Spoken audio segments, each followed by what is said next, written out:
You won't even get close. This ain't a movie, sweetheart.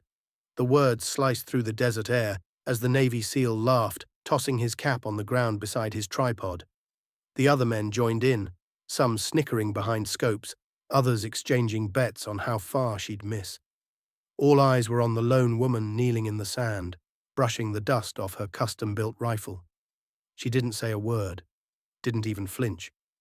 This was supposed to be a training demo.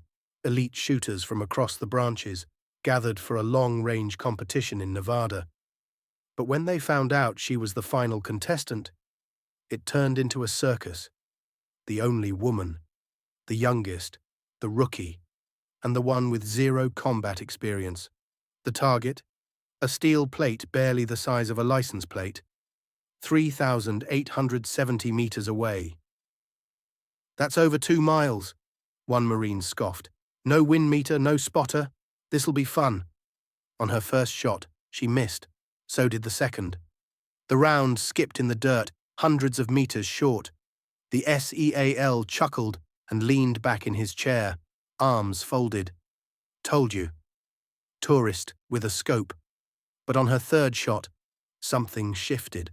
Her breathing slowed, her shoulder relaxed, and her finger hovered on the trigger like she'd done this 1,000 times in her head.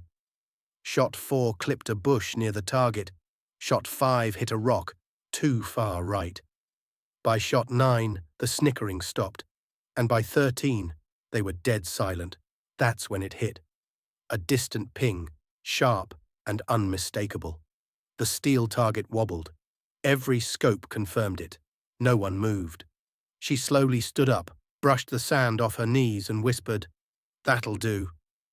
What they didn't know was her backstory. She wasn't some fresh recruit. Her name was Natalie Reese.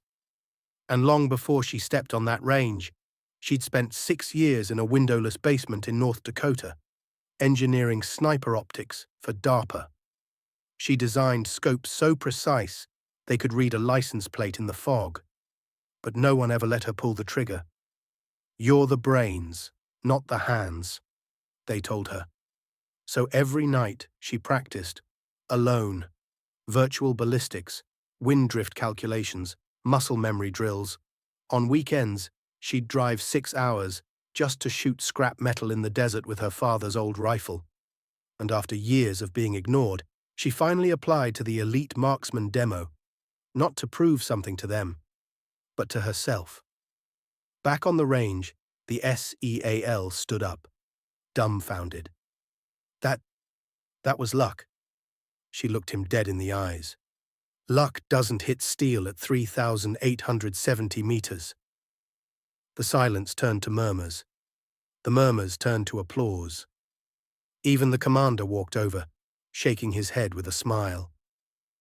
"We've had Marines miss that shot 10 years into service.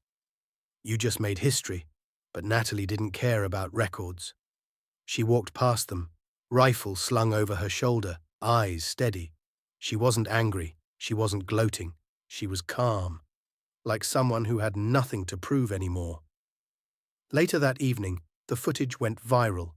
Slow-motion impact, followed by stunned faces, ending on the words burned into military circles for weeks. She hit it, with no spotter. And the SEAL? He approached her at the mess tent that night. No jokes this time, just a quiet nod. "I was wrong," he admitted. "You didn't just get close. You hit the damn moon." She smiled softly and offered him the chair beside her. "You were right about one thing," she said. "It's not a movie. It's real. And in real life, sometimes the underestimated hit harder than anyone expects." Before we end this story, let us know in the comments where you're watching from. We'd love to hear. If this story touched you, don't forget to like the video, subscribe to the channel, and let us know how you feel in the comment.